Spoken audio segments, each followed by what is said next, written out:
اجتماعیت کو توڑنے والا ہے اور تفریقہ پیدا ہوتا ہے حسد سے. اس لیے حسد کرنے والے کی نیکیاں اس طرح ختم کر دی جاتی ہیں جس طرح آگ لکڑیوں کو جلا کر خاک کر دیتی ہے. کیوں؟ اس لیے کہ حسد کرنے والا اللہ کی تقسیم سے اختلاف کر رہا ہے. یہ اللہ کی تقسیم ہے، یہ اللہ کی تقسیم ہے، اللہ کی تقسیم ہے. وہ جس سے چاہے جو کام لے، ساری مخلوق اس کے سامنے ہے. اللہ جس کو چاہے استعمال کرے اپنے کام کے لیے.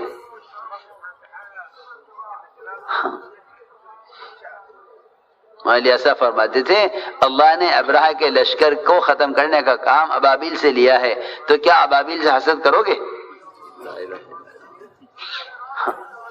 کہ ان کا بائیکاٹ کرو اور انہیں مارو اور انہیں ختم کرو؟ انہوں نے اتنا بڑا کام ہمارے ہوتے ہوئے کیوں کر دیا؟ ہم بڑی قوت والے تھے. کہ ابابیل ہے، چھوٹا پرندہ ہے. اللہ نے ابابیل کے لشکر کو اور اس کے ہاتھیوں کو، اللہ نے ابرہہ کے لشکر کو اس کے ہاتھیوں کو ابابیل سے ختم کیا ہے. کام ہے اللہ کا، جسے چاہیں لے لیں. اس لیے فرمایا ولا تحاسدوا ولا تباغضوا ولا تدابروا، کہ پہلے حسد ہوگا، پھر نفرت ہوگی، پھر اعراض ہوگا. یہ ترتیب ہے. ولا تحاسدوا ولا تباغضوا ولا تدابروا، کہ تم ایک دوسرے سے رخ جب پھیر لوگے جب تم ایک دوسرے سے نفرتیں ہو جائیں گی، اور نفرتیں ہوں گی حسد کی وجہ سے. تو ترتیب یہ رکھی قرآن نے کہ حسد ہوگا، پھر نفرت ہوگی، پھر اعراض ہوگا. تو جب کسی کو کام میں آگے بڑھتے ہوئے دیکھو تو یوں سوچا کرو کہ اللہ کو اس کی پتہ نہیں کون سی نیکی پسند آ گئی ہوگی کہ اللہ اس سے کام لے رہے ہیں. مولانا حسین رحمۃ اللہ علیہ سے کسی نے کسی کی شکایتیں کی اور سب صحیح، سب شکایتیں صحیح. حضرت سے کہا یہ فلاں یہ کر رہا، وہ یہ کر رہا، وہ یہ کر رہا، وہ یہ کر رہا. حضرت نے فرمایا کہ اگر یہ ساری آپ کی باتیں درست ہیں، سچی ہیں، صحیح ہیں، تو اللہ اس کو ہدایت دے دے جو ایسا غلط کر رہا ہے. اور اگر آپ کی ساری باتیں غلط ہیں، آپ کسی پر بہتان لگا رہے ہیں، تو اللہ آپ کو ہدایت دے دے.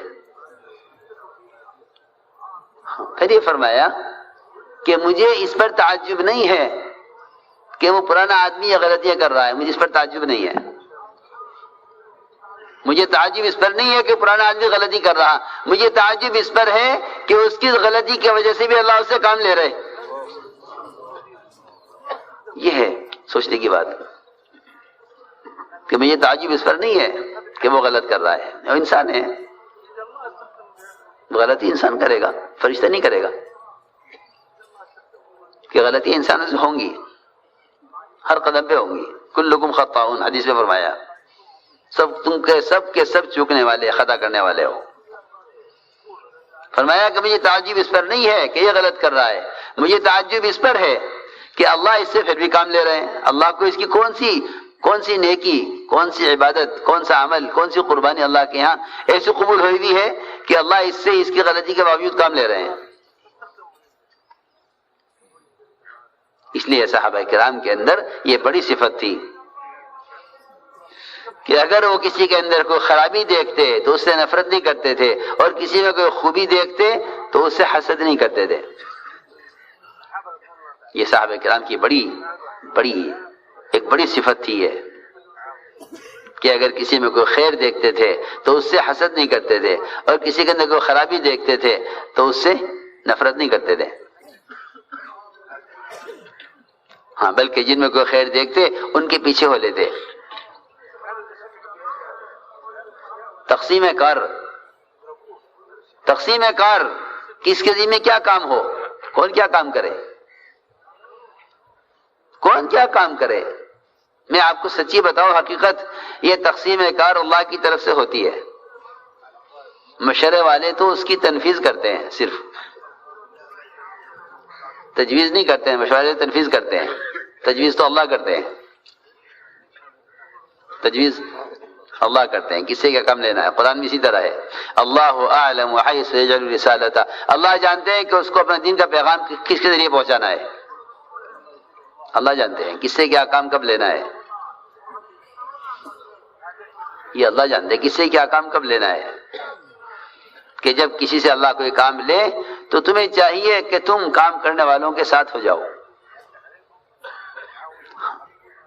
اللہ ان سے کام لے ان کے ساتھ ہو جاؤ۔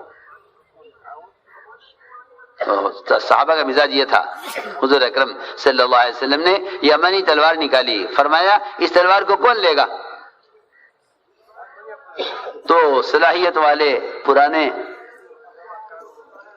کھڑے ہوئے، حضرت عمر کھڑے ہوئے، حضرت زبیر کھڑے ہوئے، دونوں کو تلوار نہیں دی، دونوں کو تلوار نہیں دی، نہ حضرت زبیر کو نہ حضرت عمر کو، دونوں پرانے، دونوں قرابت دار آپ کے۔ پھر تیسرا اعلان ہوا، کون لے گا اس تلوار کو، اس کا حق ادا کرے؟ تو تیسرے اعلان پر ابو دجانہ کھڑے ہوئے کہ تلوار مجھے دے دیجیے۔ حضور اکرم صلی اللہ علیہ وسلم نے ان پرانوں کے ہوتے ہوئے، ان کے پہلے کھڑے ہونے کے باوجود، ان کے سبقت کرنے کے باوجود تلوار آپ نے ابو دجانہ کو دی، یہ بعد میں کھڑے ہوئے۔ جب فرمایا کہ اس کا حق کون ادا کرے گا تو یہ دونوں ڈر کے پیچھے ہٹ گئے کہ حق ادا کرنا ہمارے بس کی بات نہیں ہے۔ ایک نیا آدمی نے کہا میں حق ادا کروں گا، لو پرانے ڈر کے پیچھے ہٹ گئے کہ ہمارے بس کی بات نہیں ہے، دونوں، اب حضرت زبیر بھی حضرت عمر بھی دونوں۔ ابو دجانہ کھڑے ہوئے کہ مجھے دیجیے، میں اس کا حق ادا کروں گا۔ تو روایت میں ہے کہ آپ نے تلوار ان دونوں کے ہوتے ابو دجانہ کو دی۔ تو یہ نہیں کہ ہم پہلے کھڑے ہوئے، ہم پرانے تھے، ہم اہل تھے، اگر آپ نے ہمارے ہوتے ہوئے ان کو تلوار دے دی ہے تو پھر ہم کام نہیں کریں گے، یہ کہیں مثال نہیں ملے گی صحابہ میں کہ کام سے بیٹھ جائیں کہ ٹھیک ہے جی ان سے کرا لو، ہم نہیں کریں گے، ہم تو جب کریں گے جب آپ ہم سے کرائیں، یہ نہیں۔ یمنی تلوار بڑی عمدہ تلوار تھی، وہ آپ نے حضرت ابو دجانہ کو دی۔ روایت میں ہے وہ اس تلوار کو لے کر نکلے میدان میں تو حضرت زبیر رضی اللہ تعالی عنہ ان کے پیچھے پیچھے میدان میں گئے کہ کیا بات ہے، اس کے اندر کیا خیر ہے، کیا خوبی ہے کہ ہمارے ہوتے ہوئے تلوار آپ نے اس کو دی ہے۔ وہ دیکھ کر کہنے لگے اللہ و رسولہ اعلم، اللہ جانتے ہیں، اللہ کے رسول جانتے ہیں کیا کام کس سے لینا ہے۔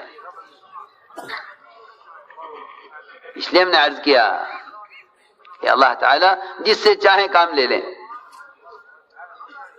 اللہ تعالیٰ جس سے چاہے کام لے لیں۔ اس لیے فرمایا کہ تم کسی میں کوئی خیر دیکھو تو اس کے ساتھ ہو جاؤ،